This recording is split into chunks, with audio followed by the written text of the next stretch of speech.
All right, ladies and gentlemen, we do have some more breaking news coming out of the UK at this time. Let's go ahead and get to that breaking news if we can. And it looks like as we are just coming back on the air from Corey Evans' business segment, that looks like the Labour Party has picked up one more seat over there in the UK at this time. Actually, make that 2. We just got number 5 here as we're coming to air here on the SHR Media Network from that business segment. And joining us now for analysis of this and what they think of this current election right now is Andrew Lowe. Andrew, you may remember, he spoke at the 15th Annual Eagle Forum Conference here in California last weekend, and he is originally from Ireland and now lives in the United States. And we're very pleased to be joined live from Ireland, Glenn Barr of the Ulster Unionist Party. Glenn, I hope I got your party name correct, sir, but good evening to you both. That's good morning here. That's yes, absolutely. 1. I should state it is morning in Britain, ladies and gentlemen. I do apologize. It's about 1 a.m. if I'm not mistaken. Yeah, it's good to be with you. You too. Yes, absolutely. Well, it's good to have you with us, Glenn. First, we'll go over to you, Glenn. What do you think about these current results coming in tonight? We have the Conservatives who look like that David Cameron is going to take it, but they're going to be short of a majority. Yes, I think they're going to be roughly about 10 short, I think.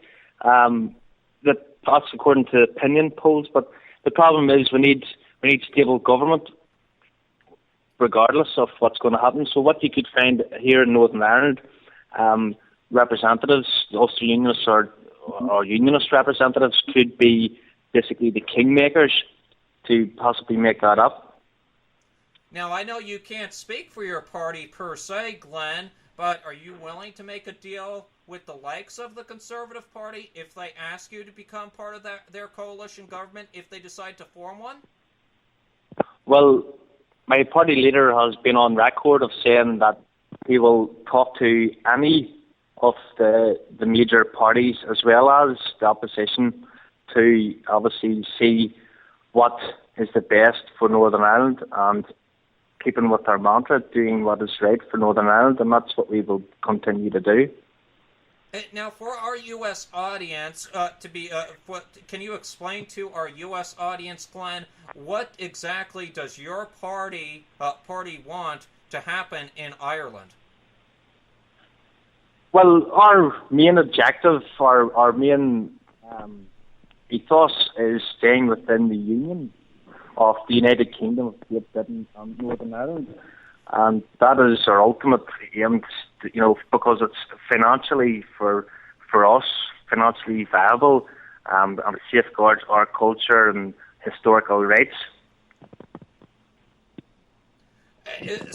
So you want to keep within the UK, unlike your sister nation, Scotland, who Nicola Sturgeon of the SNP party has been very clear that if Prime Minister David Cameron does get back into office, Glenn, that she is willing to hold another referendum and completely separate from the UK. Well, they're going to continue to cost the UK Exchequer and Scottish people millions of pounds to continue to run, these polls. The Scottish people spoke at the last referendum, and and lucky enough for them and for us that they voted to stay within the Union. Now, any big races that you're following within the UK? Because obviously you're watching just like we are from the United States. We have one solid feed that we get out of here on the US, and that's the BBC feed. Obviously, you have other television feeds you're watching over there, and of course radio stations. What are you looking for out of this election, if anything, for a possible surprise? I called you minutes before air. You sounded very excited about what's going on. Yeah, I'm at a count at the moment in Banbridge and Upper Ban constituency. It's it seems to be very, very close between the Ulster Unionist Party and the Democratic Unionist Party. And it's a very close run, these. I'm sorry to interrupt. I apologize. So your party, the Ultra Unionist Party, you believe your party is going to win? Well, hopefully, the Ulster Unionist Party have, well, it's my party, so we're at the mercy of the electorate, so fingers crossed. We'll know soon enough, I suppose, in the next sort of half an hour. Half an hour? Well, that half an hour can pass very quickly in this business. Sometimes for the voters, yes. Though, in Ireland, it's slow like biting your nails, to use one expression here in the U.S.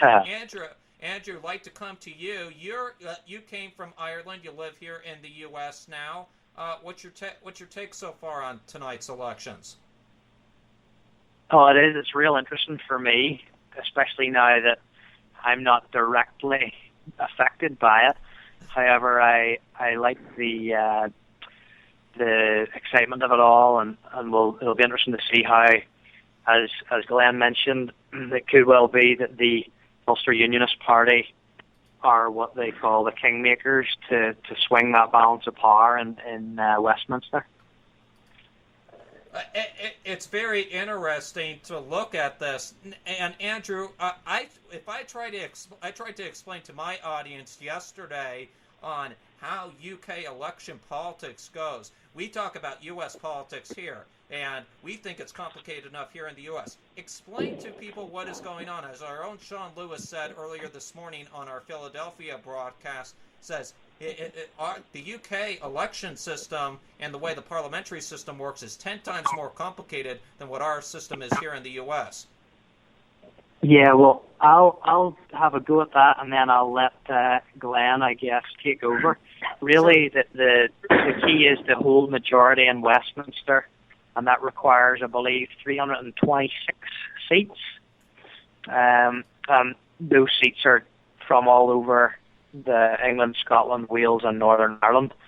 Now, whatever the highest number of seats, whichever party they go to, if they're still short of 326, then they need to make those numbers up by forming alliances with the other minority parties. And when you have Northern Ireland, or the wee country as we call it, what do we have? I'll pass it over to Glenn here, like 16 seats or 18 seats, is that right, Glenn? Yeah, we have 18 seats. Yeah. And of course, even I was going to say, even if there is a party over there in Northern Ireland called Sinn Féin, even if they were to win some seats, they refuse to take their seats in Westminster, so they would not be available to help sway the balance of power there. Would you agree with that, Glenn? Yes, that's a very, very good analogy of it. The problem with some of our constituency areas is you have people who have been part of a Republican war machine who have basically been murdered and ethnic cleansing of people. And what's happened is people will vote for them. They don't take their seats, so it means all the people in that area do not get representation. Whereas Ulster Unionist Party will, without a doubt, will provide as much representation at Westminster and as well as Europe, as we have our MEP Jim Nicholson. It's quite amazing, Glenn. We were talking here in the United States a couple weeks back. We all thought this was going to be so close to call, and that Labour would be having to make a deal with the likes of the SNP. If we follow what the media and the papers were saying in the UK, we thought that would be the case. Now we have this tonight where your party could possibly be the bridging party that forms the next coalition government in the UK. How do regular Irish citizens feel about being a possible big part of this election? Well, we'll know soon enough. I think our count's about to come to a conclusion soon, so we'll have to go soon. Regarding that's obviously up to the leadership of the Ulster Unionist Party, and again, any other political party in Northern Ireland who manage to get members elected, is again, it's up to themselves what they do. I know certain Unionist political parties have said that they will form a pact with whoever provides them with enough money to bail themselves out, which I'm not in the position to sell my country or my culture out as others are. Wow, it's going to be a long night to be sure, Glenn, and Yeah. we would love for you to come back with us tomorrow if you are available tomorrow, depending on what happens over there. Obviously, it is too close to call, and I am just seeing here on my screen, I don't know if you have your screen on over there, Glenn, but it looks like the DUP party has picked up one seat, and looks like the BBC has put the DUP on the board here, so... This looks like, is that good news for you? No. That's unfortunately. I have a hard enough time trying to get U.S. politics down, so I want to make sure I got that right before I called it in the right thing. So that's going against you so far, but it's still early yet, Glenn. So we look forward to seeing what happens. Thank you. Happens tonight, Glenn. Thank you so much for joining us. Thank you for the call. Thanks a lot. Good luck. Thanks, Glenn. Cheers, Andy. Bye-bye. Bye-bye. Andrew, if you could stick with me for a couple more minutes, that would be great. And ladies and gentlemen, that was Glenn Barr. He was from the Ulster Unionist Party in the UK, and he was joining us live on the Evan Miller Report with his reactions to what we are getting out of the UK. And Andrew, before we let you go, obviously you're going to be back with us later in the night if these results continue to come in. Looks like Labour has 6, the Conservatives have 3, and the DUP party has 1. What do you think of that so far, and what do you think might be some key races for tonight? Well, I am a little surprised at Labour being up like that, because the polls have said that they're expecting the Conservatives to come out on top. As far as the races to watch, if what we're speculating here is true, that Northern Ireland might have the swing vote in this whole thing, it's going to be very interesting to see how that pans out. Now, obviously, it's a concern if Labour is ahead. It is ahead, and everybody in the UK knows that the Labour government left the British Bank in pretty bad ruins after their 13-year rule, and the last Labour Prime Minister, Gordon Brown. And it's looking like Labour, early on, was going to lose out big time, even worse than their loss when Gordon Brown was Prime Minister. Yeah, well, the fundamental difference with Labour and the Conservatives is that the Labour government believe in borrowing and spending their way out of debt, which Britain is in right now, and the Conservative government they believe in some austerity measures and conservative spending of money. So you really have the two sides of the coin there, with the big spending socialists versus the not so big spending almost socialists. They're both sort of a little, compared with American politics, what you and I have talked about. They're both spenders. Yeah, certainly is. And you know what I find very surprising, and I didn't get a chance to bring this up with Glenn because possibly Glenn didn't. I didn't want to overextend with him on this, but the surprise is the UKIP party splitting right down the middle with Labour. Not to say they're not doing damage to the Conservative Party, but it looks like they would be doing more damage with the likes of the Labour Party tonight, and of course the Lib Dems are the big losers. Yeah, that is interesting. Of course, the reason the Lib Dems are taking a hammering is because when they were campaigning last time, they swore that they would vote against any austerity measures, and when it came to it, the leader actually voted for austerity, and so the chat back home is that they were going to pay a heavy price in this election for reneging on their word. Yeah, it certainly looks like they are paying quite the high price.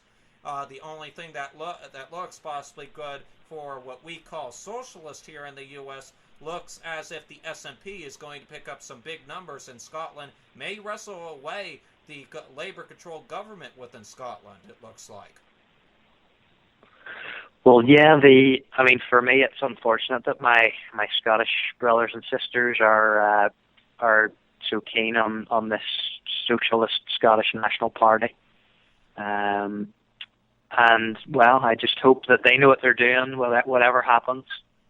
Yeah, and we're just getting in here right out on my screen here that BBC is forecasting that the SNP will be winning all but 5 seats, it looks like here. That's an early prediction that is not unconfirmed at this point, but if that is the case, my goodness, Scotland's going to be in the international headlines big time when it comes next year. Yeah, for me, their attempts at gaining their own sovereignty were not like here in America, where you would then have free markets and individual responsibility and personal liberty. We're talking about a fairly strong sense from the Scottish National Party that they'll join even tighter with Europe and really be a Scottish socialist state that's just hooked in as tight as they can to Europe.